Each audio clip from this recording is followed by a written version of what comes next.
85 kilómetros de estanterías, 53 millas de pasillos subterráneos que corren a través de un búnker de hormigón armado de 2 pisos, protegido contra incendios, bajo el estado soberano más pequeño de la Tierra. Documentos más antiguos que la mayoría de las naciones, cartas de reyes que ya no tienen coronas, registros de juicios de tribunales inexistentes y la correspondencia privada de hombres que moldearon el mundo moderno, junto a la de aquellos a quienes el mundo ha olvidado por completo. Cada papa lo hereda y camina por estos corredores, consciente de que en esas baldas descansa un papel capaz de reescribir lo que la humanidad cree saber. Pero el expediente más crucial de los últimos 100 años de historia de este archivo no lo encontró un papa, ni se desveló en una conferencia de prensa. Lo halló por accidente una joven investigadora en una carpeta que permaneció en el lugar equivocado durante 400 años, parte de un misterio de 7 siglos. Al abrirlo, ella no pudo creer lo que tenía en sus manos. Para entender por qué un pergamino mal archivado posee tanta gravedad, es necesario comprender qué es realmente este lugar, porque durante centurias el mundo se equivocó con su nombre, causando un daño real. Se le llamó Archivo Secreto Vaticano, Archivum Secretum Vaticanum, y generaciones de escritores y teóricos de la conspiración distorsionaron la palabra secreto para imaginar bóvedas de conocimiento prohibido y evangelios ocultos que la Iglesia custodiaba como un dragón vigila el oro. La realidad era más humana. En latín, secretum no significaba oculto al mundo, sino privado, personal, perteneciente a una sola persona,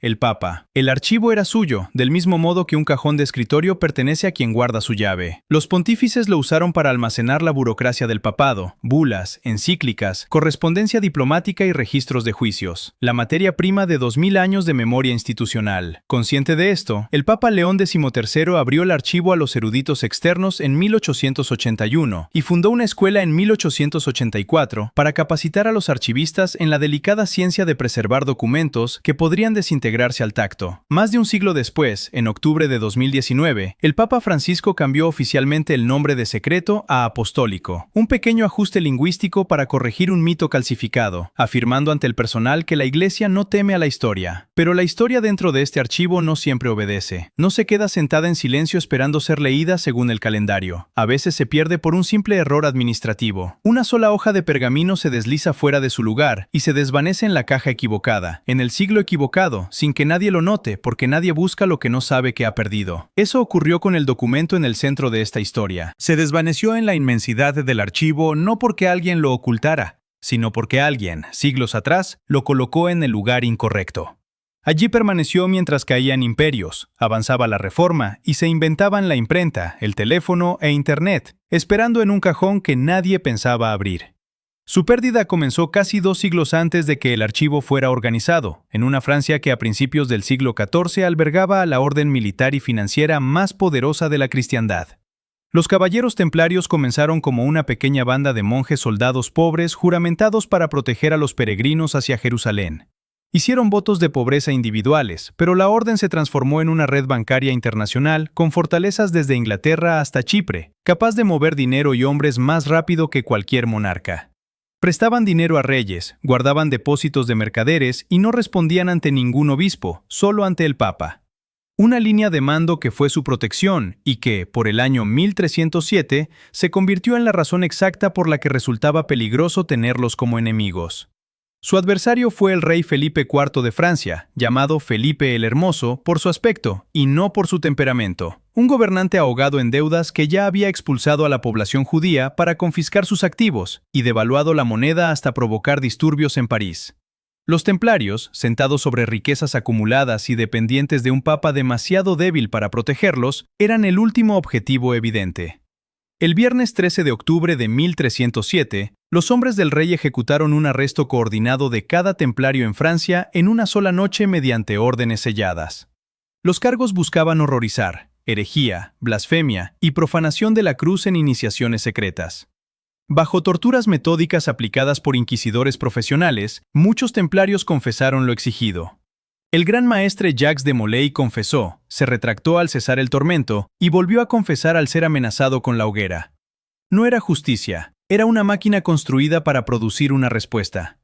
El Papa Clemente V se encontraba en una posición débil. Elegido en Francia, nunca pisó Roma y en 1309 trasladó la corte papal a Aviñón, bajo control de Felipe.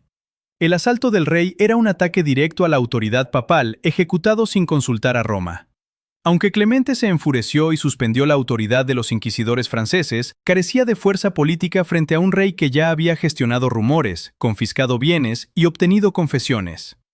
Cediendo a la presión, el Papa permitió que el proceso continuara, suprimiendo la orden en 1312 y permitiendo la ejecución de Molay en 1314. Esta fue la historia oficial por 700 años. Un papa sumiso ante un rey y una orden destruida. Pero en septiembre de 2001, la paleógrafa Bárbara Frale, graduada de la Universidad de Tucia en Viterbo, halló un pergamino de 58 por 70 centímetros redactado en latín y fechado entre el 17 y el 20 de agosto de 1308. Tras 6 meses de verificación de tinta, sellos y escritura, confirmó que sostenía el registro original de una audiencia privada celebrada en el castillo de Chinon. 3 cardenales enviados por Clemente V habían escuchado directamente a la cúpula templaria al margen de los inquisidores del rey. Si el propio pontífice había ordenado esta investigación paralela en Chinon, ¿cuál fue su verdadero veredicto sobre la herejía antes de que las llamas consumieran al gran maestre? El pergamino de Chinon no era una simple anotación burocrática. Al leer aquellas líneas en latín, Bárbara Frale se adentró en una realidad sepultada bajo siglos de propaganda oficial. El texto detallaba los días 17 al 20 de agosto de 1308 en el Château de Chinon, donde los cardenales Berenguer Fredol, Etienne de Suisse y Landolfo Brancacci actuaban en nombre del Papa Clemente V. Allí, lejos de la maquinaria de tortura del rey Felipe IV, se reveló la verdadera naturaleza de los caballeros templarios, cuya realidad interna distaba por completo de la fachada monstruosa construida por los inquisidores reales. El choque conceptual era absoluto. El sistema del reino exigía una condena por herejía para legitimar la confiscación de sus riquezas, mientras que la investigación papal buscaba la verdad oculta tras las confesiones forzadas. Los marcadores psicológicos del texto desarman el mito del herético monje guerrero. Jacques de Molay no era un conspirador sombrío, era un soldado de más de 60 años que pasó décadas sirviendo en los territorios cruzados del Mediterráneo oriental. Ascendió a gran maestre hacia 1292, justo cuando la orden perdía su propósito original tras la caída de los últimos bastiones cristianos en Tierra Santa. De Molay se enfrentaba a una incómoda pregunta: ¿para qué servía una orden militar si ya no quedaba una guerra santa que pelear, mientras sus bóvedas albergaban una fortuna capaz de despertar la codicia de un monarca endeudado?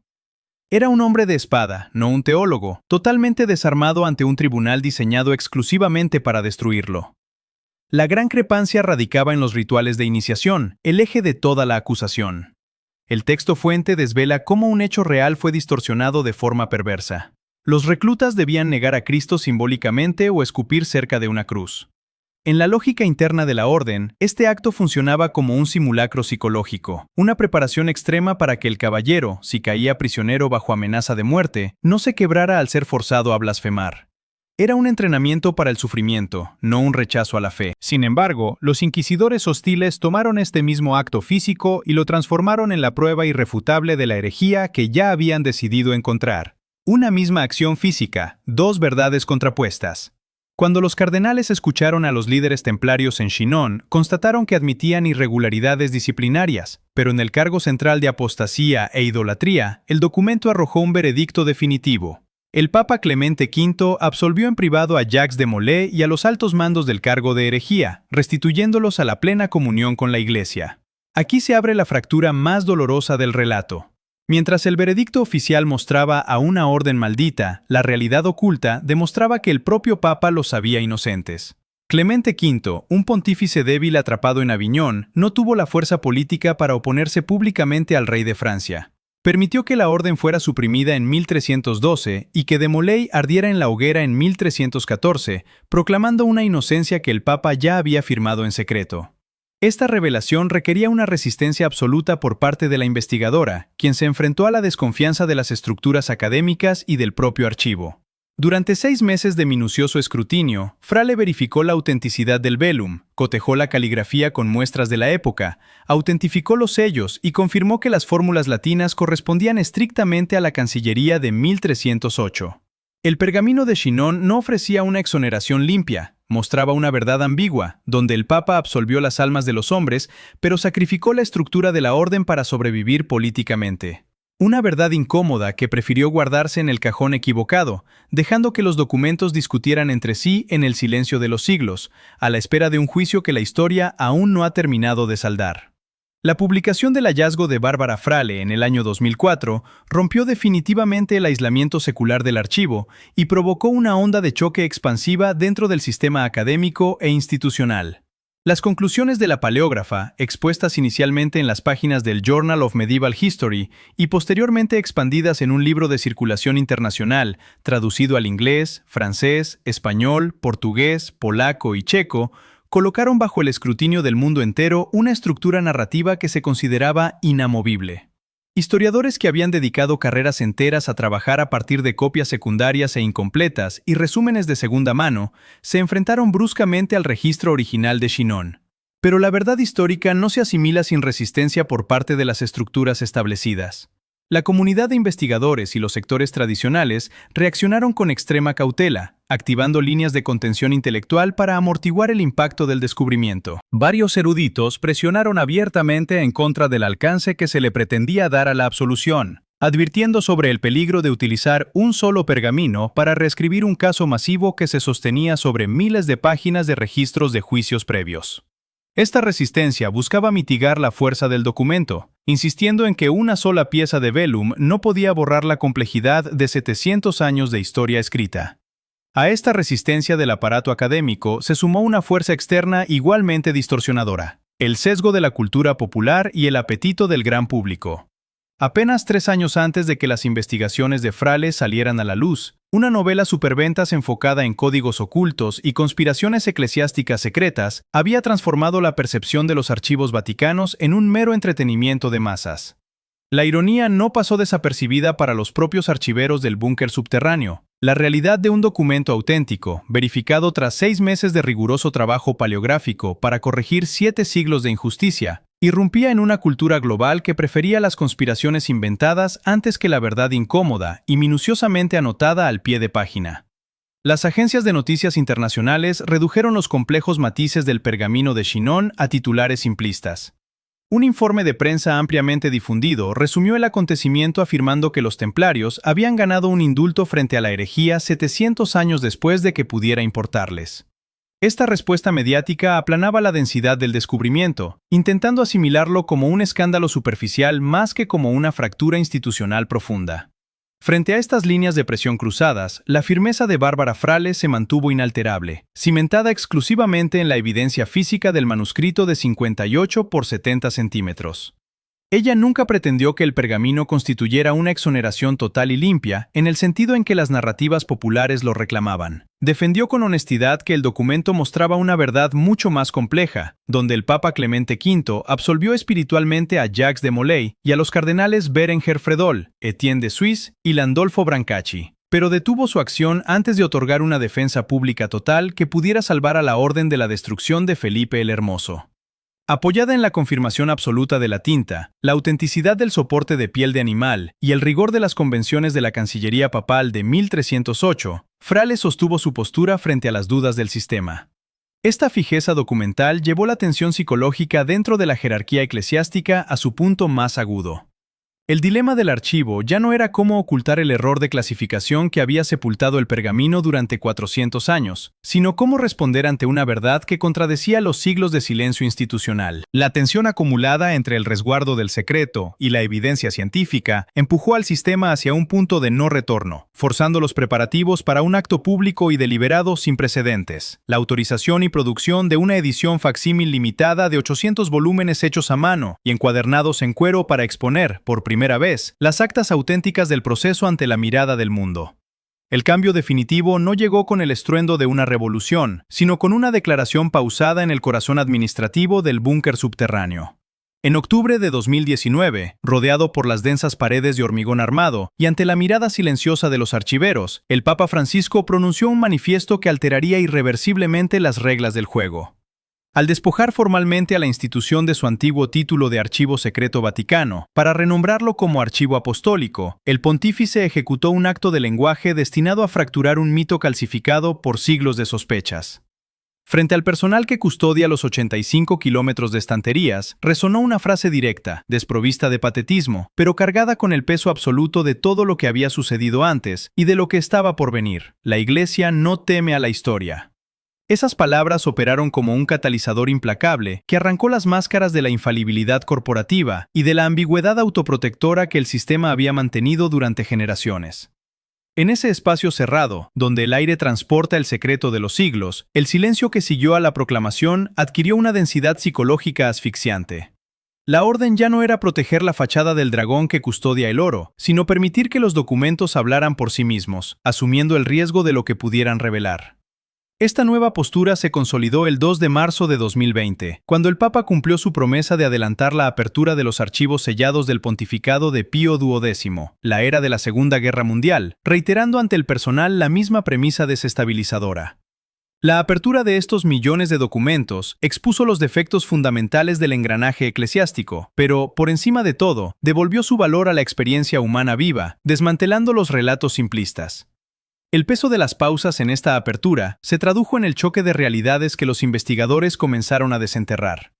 Por un lado, salieron a la luz las negociaciones secretas descubiertas por el historiador David Kertzer entre Pío XII y un emisario personal de Adolf Hitler. En esos documentos se revelaba la incómoda frialdad del lenguaje diplomático, donde el emisario presionaba para obtener un silencio político por escrito, y el Papa esquivaba la presión cuestionando qué debía considerarse político, protegiendo la educación religiosa mientras la violencia nazi consumía Europa. Casi al mismo tiempo, las carpetas recién desprecintadas revelaron que el entorno íntimo del pontífice había recibido, en el otoño de 1942, informes fidedignos sobre las matanzas sistemáticas de la población judía. Los despachos describían una carnicería increíble en el gueto de Varsovia y atrocidades en Leópolis, reportes crudos que llegaron directamente al escritorio papal. Sin embargo, en las mismas estanterías, la investigación de Johann Nix desenterró más de 2.800 expedientes individuales agrupados bajo el encabezado Hebrei, que documentaban los esfuerzos silenciosos de la Secretaría de Estado para intervenir caso por caso en favor de personas que buscaban ayuda. Ningún documento anulaba al otro. El evento de la apertura arrancó de golpe la máscara de las narrativas puras, la del villano absoluto y la del héroe intachable, forzando al sistema a confrontar una verdad desordenada y fragmentaria. La atmósfera de los pasillos subterráneos cambió para siempre. Ya no albergaban certezas congeladas, sino un debate público entre papeles que se contradecían mutuamente. Al permitir que los investigadores abrieran cada cajón, incluso los más inconvenientes, la institución admitió con humildad su incapacidad para controlar lo que el pasado dice de ella. El valor de la experiencia de las víctimas fue rescatado del olvido burocrático, demostrando que la verdad histórica sobrevive al cálculo político y que los documentos pertenecen al escrutinio del tiempo. La resonancia de estas aperturas sucesivas transformó la naturaleza misma de la estructura institucional a largo plazo. El archivo que el Papa León XIV heredó al ser elegido en mayo de 2025 ya no funciona como un depósito de secretos prohibidos esperando el sensacionalismo, sino como un centro activo de trabajo donde los documentos debaten públicamente. La inercia del sistema se ha desplazado de forma irreversible hacia la transparencia.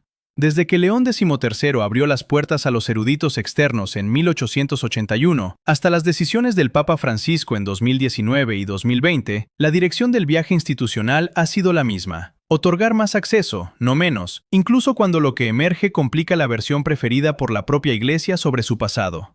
Esta evolución se consolidó por el peso acumulado de pequeñas decisiones cotidianas sobre qué estantes revisar. Con este hábito, el sistema adoptó una profunda humildad, admitiendo de manera imperfecta que ya no posee el derecho de controlar lo que el pasado terminará diciendo sobre sus actos. A nivel práctico, la realidad se transformó para la memoria de aquellos personajes originalmente vulnerables que pagaron con sus vidas el peso de los engranajes del poder. Jacques de Molay no vivió para escuchar la versión restaurada de su propia existencia, como tampoco lo hicieron los cardenales de Chinon ni el Papa que no tuvo la fuerza política para defenderlo públicamente. Sin embargo, la entrega al mundo de los 800 volúmenes facsímiles hechos a mano y encuadernados en cuero funcionó como una disculpa institucional silenciosa, un reconocimiento que llegó 7 siglos tarde para salvar a los hombres de la hoguera, pero no demasiado tarde para importar en el registro del tiempo. Aunque el pergamino de Chinon no constituyó una exoneración total que eliminara cada falta de la orden, alteró para siempre el mito simplista heredado, devolviendo la verdad humana a un anciano soldado de más de 60 años que fue aplastado por una disputa financiera que nunca llegó a comprender plenamente. Este desenlace nos devuelve con serenidad a la dimensión humana e individual con la que comenzó toda esta investigación subterránea.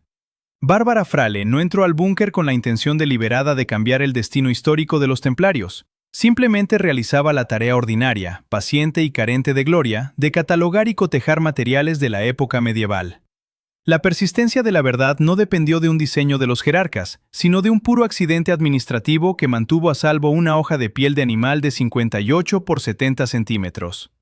El manuscrito original esperó en silencio a través de reformas religiosas, el colapso de imperios, la invención de la imprenta, 2 guerras mundiales e Internet, protegido de la destrucción por el mismo error de clasificación que lo mantuvo oculto en una caja equivocada.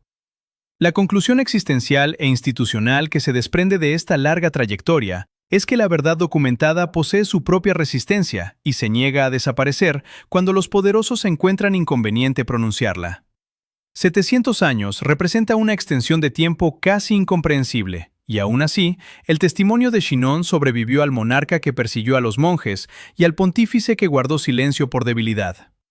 En este preciso instante, en algún punto de los 85 kilómetros de estanterías, es muy probable que descanse otra carpeta con el número equivocado, albergando una página traspapelada que espera a un investigador con la suficiente paciencia para abrirla. El sistema que heredó el error burocrático también terminó por aceptar la lección de su corrección. El acto más honesto ante el hallazgo no es ocultarlo de nuevo, sino permitir que hable, demostrando que la verdad histórica siempre rehúsa quedarse perdida para siempre.